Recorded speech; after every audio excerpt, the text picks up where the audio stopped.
नमस्कार, आप देख रहे हैं स्टार सूचना न्यूज और मैं हूं आपके साथ मानवी ठाकुर। शुरुआत करते हैं आज की खास खबरों से।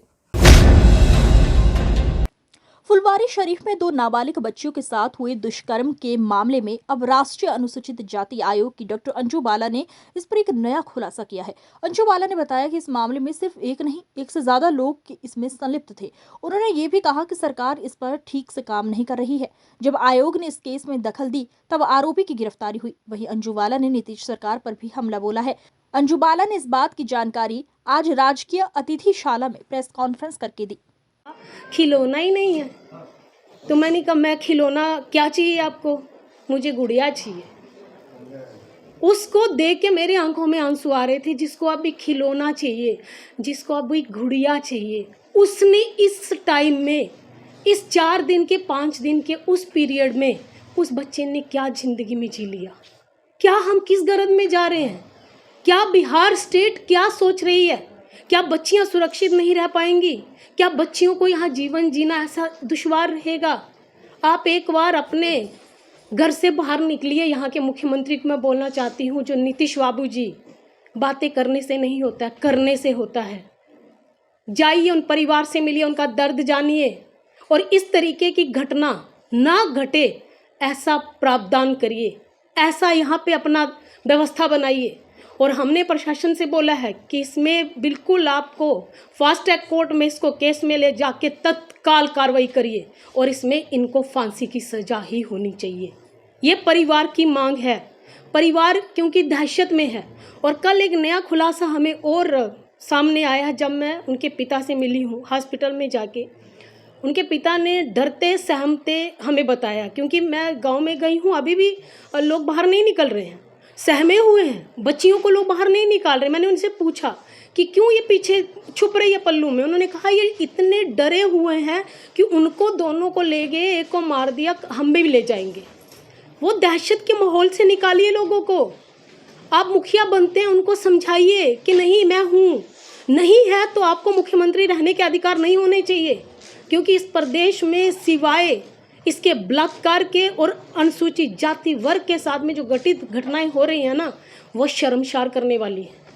और उस बच्ची से जब पिता से मैं मिली हूँ, माँ से भी अलग से मिली हूँ, पिता ने हमें जो बयान दिया है वो आपके सामने मुझे बताना जरूरी है, क्योंकि उसमें नया मोड़ आ रहा है। अब उन्होंने बोला कि उसमें वो अकेला नहीं था, उसके साथ एक कोई और भी इन्वॉल्व था, जो अभी तक हमसे छुपाया गया।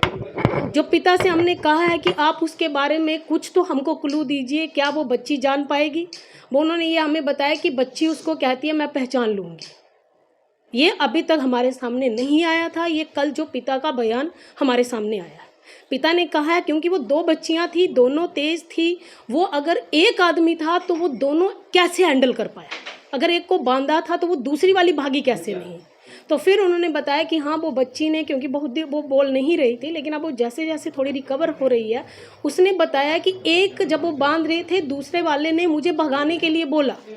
तो इसका मतलब वो घटना एक आदमी की नहीं है, वहाँ 2 लोग इन्वॉल्व हैं। तो अभी कल एसपी और डीएम के साथ में मेरी शाम को मीटिंग हुई है।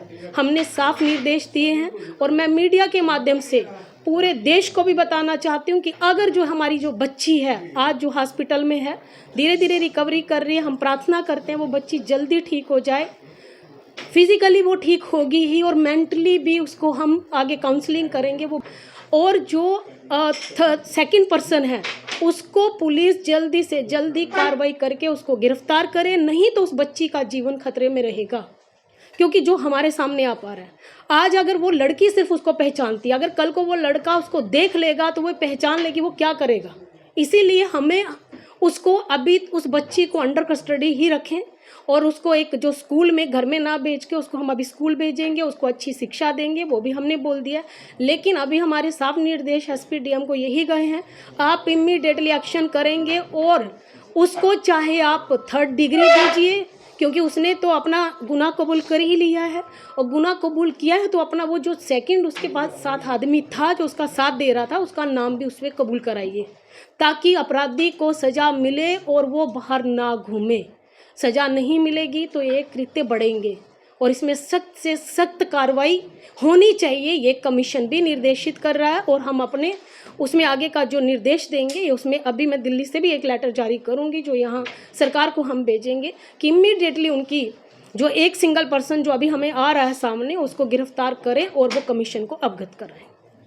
एक सवाल है सरकार की तरफ से कहा जाता है कि जैसे ही जो नॉन बीजेपी स्टेट हैं वहाँ पे इस तरह के जब हादसे होते हैं तो आप लोग काफ़ी एक्टिव दिखते हैं, लेकिन जब बीजेपी जो गवर्नमेंट वाले राज्य होते हैं वहाँ पे ये एक्टिवेशन नहीं दिखता है। ये आरोप है सरकारी पक्ष का या फिर कहीं ये हम ये जरूर कहना चाहते हैं क्योंकि जिसको ये पता है हम गलती कर रहे हैं तो वो तो डोमिनेट करने के लिए सामने वाले। आज की खबरों में बस इतना ही। देखते रहिए स्टार सूचना न्यूज़। नमस्कार।